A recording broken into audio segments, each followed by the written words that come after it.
Hola, ¿qué tal todos? Espero que se encuentren muy bien. Eh, Estamos en una etapa en la que después de explorar las formas de hacer boceto de letra o eh, construir letras, pues es momento de hablar de todas las opciones que existen para representar una letra, ¿no? Los estilos tipográficos están basados en los detalles que cada forma de letra tenga y pues se va a convertir en una especie de fórmula, como el ADN de cada familia y cada fuente tipográfica. Sabemos que hay pues cientos de miles de fuentes en el mundo, se han diseñado muchísimas, cada año se diseñan más, pero la gran pregunta es por qué eh, si se siguen haciendo más, siempre son diferentes, ¿no? Siempre hay algo diferente en cada una de ellas. Por supuesto habrá las que compartan muchos rasgos o muchos conceptos. Incluso habrá algunas que descaradamente copien de otras fuentes. Ojo, copiar no es sinónimo a plagiar. El plagio implica, eh, además de la figura o del producto, atribuirle créditos a personas que no le corresponden, o dicho de otra manera, no darle crédito a los autores de una obra, ¿no? En el caso de la copia, la cuestión con tipografía es que uno puede, en efecto, puede copiar de otras fuentes o de otros productos, pero lo recomendable es no copiar todo, ¿no? Porque finalmente diseñamos conjuntos de caracteres, ¿sí? Que pues de entrada son irrepetibles, ¿no? Entonces, nuestro abecedario, nuestro alfabeto básico en el español abarca a 30 letras, ¿no? De la A a la Z, incluyendo las... De la A a la Z es el alfabeto latino, son 26 letras, pero en español también usamos ñ, doble L, doble R y CH, ¿no? Con eso nos da 50. Digo, 30, perdón. Eh, no quiere decir que doble L, doble R, CH y ñ sean signos aparte. La ñ es una letra con diacrítico, con una virgulilla, y las otras tres vamos a considerarlos combinaciones de caracteres, donde si bien no van a considerarse como una forma extra, sí tenemos que cuidar mucho el espacio que se usa en esas combinaciones porque son recurrentes en el idioma que estamos trabajando, ¿no? Si trabajáramos o si habláramos nativamente otro idioma como alemán o japonés, bueno, japonés es toda otra cosa, pero no sé, alemán, francés, italiano, pues nuestros juegos de caracteres variarían un poco, ¿no? El alfabeto latino, sin embargo, sus 26 formas en mayúscula y en minúscula, tienen las figuras más o menos pues controladas, ¿no? Es decir, sabemos que una A mayúscula siempre va a tender a tener dos piernas y una recta que las atraviesa o las une en una letra triangular. Si bien hay letras que por su estilo se vuelven más cuadradas, más rectangulares o redondeadas, la configuración de la forma de la letra eh, pues está dada, debe ser reconocible. Si uno diseña una A que parece una B o una D, entonces estás haciendo un mal trabajo. Eso muchas veces sucede con algunos modelos caligráficos góticos muy intrincados como la gótica fractura, la Schwabacher o incluso la bastarda, donde las mayúsculas principalmente suelen sugerirse nada más como algunas figuras, como unos trazos libres, y se tienen que entender por contexto, ¿no? Finalmente el contexto nos va a ser útil porque cuando empieza una palabra con la mayúscula, pues tienes que leer el resto de la palabra en minúsculas y con eso puedes delucidar de qué mayúscula estamos hablando. Sin embargo, la tipografía debería ser más operativa que eso. No tendrías que reconocer las cosas por contexto, sino por a simple vista, ¿no? Adquirirlas a simple vista. Entonces, el documento que vamos a explorar hoy es un libro electrónico. Fue escrito y diseñado por Jens Gerhard. Se llama el Compendio de Alfabetos, ¿no? Un Compendium of Alphabets, a System of Letter Shapes, ¿no? es esta. Él lo hizo para el Institute of Cal Arts, o sea, de Artes de California. Eh, es interesante cómo tiene estos dos conceptos, ¿no? Alphabet y letter shape por separado. Letter shape sería algo similar a nuestro concepto de letter form, que son las formas de letra, pero letter shape se va a eh, diferenciar específicamente en qué son pues las apariencias que adquieren las letras del alfabeto, en este caso, alfabeto latino, ¿no? Cuando se trabaja con sistemas de escritura distintos, aunque hay cosas similares que se pueden como hacer analogías a ellos, a los estilos, cada sistema de escritura tiene una lógica completamente distinta, ¿no? Hace rato por error mencionaba yo el japonés. El japonés es un sistema de escritura muy diferente al latino y tampoco tiene los mismos niveles de jerarquía que los que usa el latino, ¿no? Nosotros tenemos, por ejemplo, en la tradición editorial, que las letras redondas o romanas, que son las rectas, van acompañadas por una subordinada itálica o cursiva, ¿no? Y después de eso los niveles de variación son los pesos, ¿no? Hacia lo bold y hacia lo light. Eh, tenemos algunas variantes de figura como las versalitas, los números elseverianos tal vez, pero eso no se cumple exactamente igual, por ejemplo, en el japonés, ¿no? El japonés no tiene una forma itálica, ni tampoco eh, acepta como tantos estilos gruesos. Va cambiando, ¿no? Es un poco más complejo. Tiene sus propias, insisto, tiene sus propias reglas. De hecho, en realidad pocos estilos tipográficos, perdón, utilizan cursivas o itálicas, ¿no? Eso es algo casi exclusivo del latino. No es completamente exclusivo, pero casi, ¿no?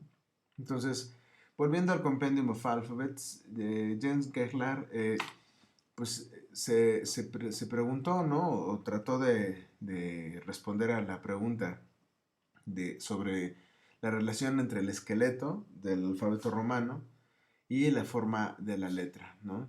Es decir, qué opciones tenemos para diseñar pues una figura, ¿no? Ahí en este párrafo, sobre todo en la parte final, eh, quiero hacer como énfasis en esto, ¿no? Él pregunta, The Compendium Project is inspired by one of the ultimate questions of type design. What do the basic skeletons of the Roman alphabet actually look like? What makes a C, y van varias opciones, 6 opciones de C, different from a G, y vienen 6 opciones de G. La G y la C evidentemente son formas muy parecidas y curiosamente en el ejemplo está haciendo una diferencia muy grande con la manera en la que la forma se abre o se cierra, si es más redonda, más cuadrada, si está cortada, si está interrumpida en diagonal o si tiene un saliente. When is the shape of the lowercase g supposed to be single-storied G and when double-storied G? Es decir, este es un término muy interesante que aprendemos. Single-storied quiere decir de un solo piso o de un solo nivel, que en español lo conocemos como G de ojo moderno, ¿no? También las A's son así, ¿sí? A de un ojo, de ojo moderno o de un solo piso, ¿no? Y esto que se llama double storied, pues evidentemente son estas que tienen doble ojo, o también le podemos llamar G de ojo antiguo, ¿no? Que tiene la cola cerrada.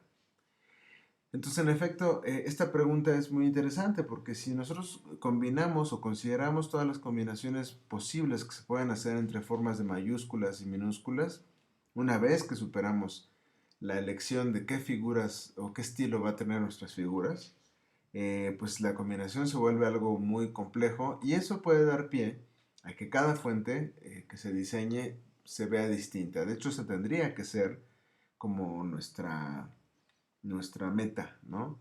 Eh, no es nada en contra de algún estilo, pero finalmente se han diseñado tantas veces las mismas formas que el espacio para ser innovador o creativo pues se encuentra en cada uno de los signos, ¿no? Eh, podríamos pensar que es una tarea difícil porque Finalmente, hacer una fuente completa pues es mucho trabajo, ¿no?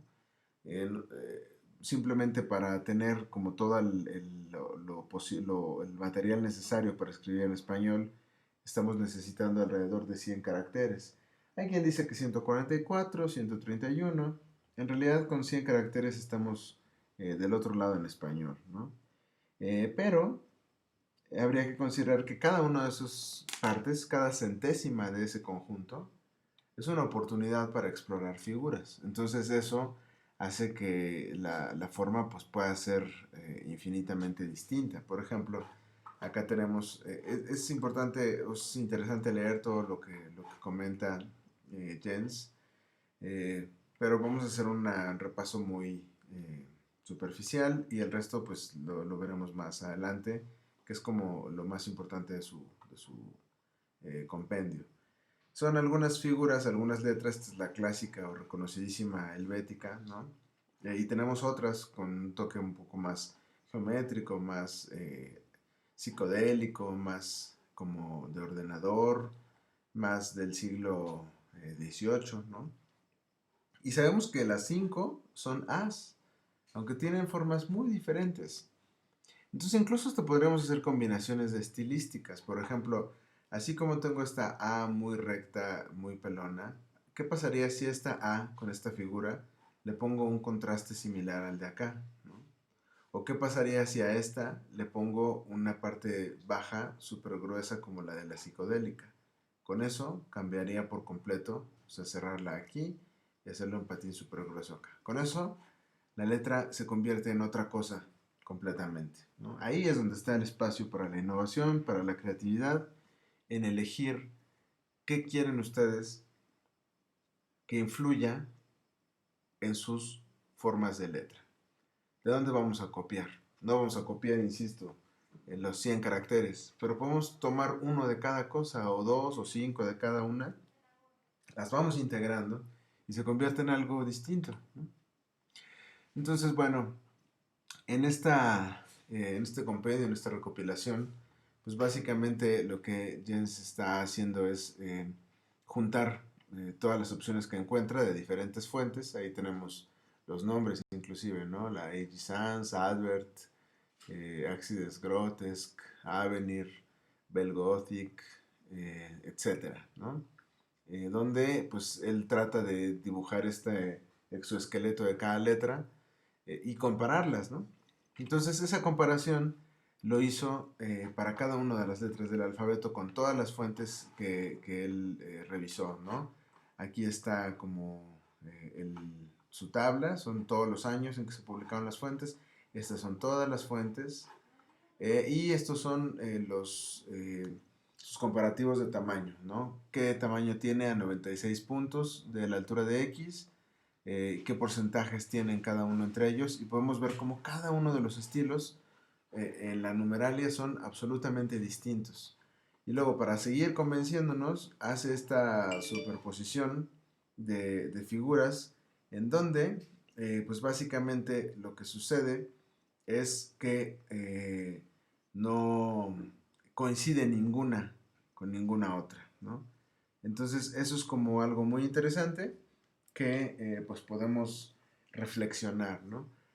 El resto es como revisar, ¿no? ¿Qué opciones de B mayúscula, de minúscula, de G? Vean cuántos tipos de G tenemos acá, ¿no? De hecho, en G es como es muy, G minúsculas es muy generosa la cantidad de opciones, ¿no?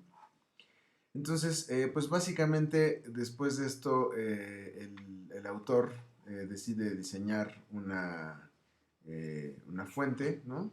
Una fuente que se deje influenciar o influir por todos los estilos y pues le queda algo muy interesante, ¿no? Esta fuente básicamente se queda con cada una de las opciones, ¿no? La fuente que le quedó fueron 650 caracteres.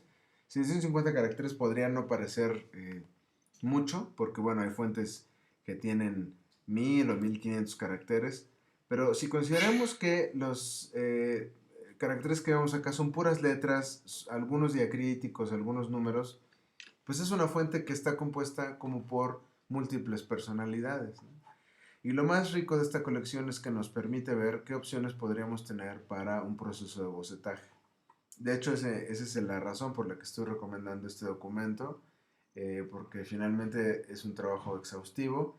Esta es la interpretación que el autor le da al conjunto de fuentes que hizo.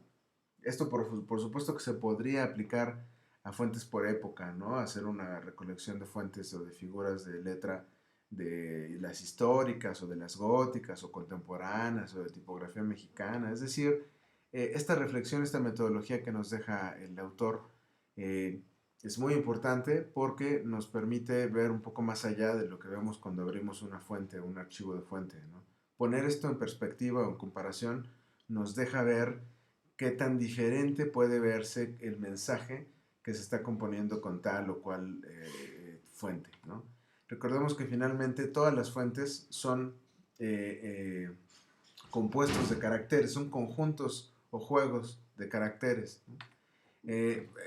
Estos juegos de caracteres no pueden verse como algo individual, no se pueden ver como... Sí los podemos abrir y admirar, podemos imprimirnos una letra que nos guste, no sé, la letra T minúscula, imprimirla en grande y admirarla, pero no es necesariamente un ejercicio completo, ¿no? El ejercicio completo para ver una fuente, pues tendría que ser observar el gris que dejan las palabras, ¿no? Ver cómo actúan, interactúan o reaccionan unas letras antes de otras, porque al final eso es lo que más nos importa en la tipografía, ¿no? El conjunto completo, el sistema. Nosotros diseñamos sistemas.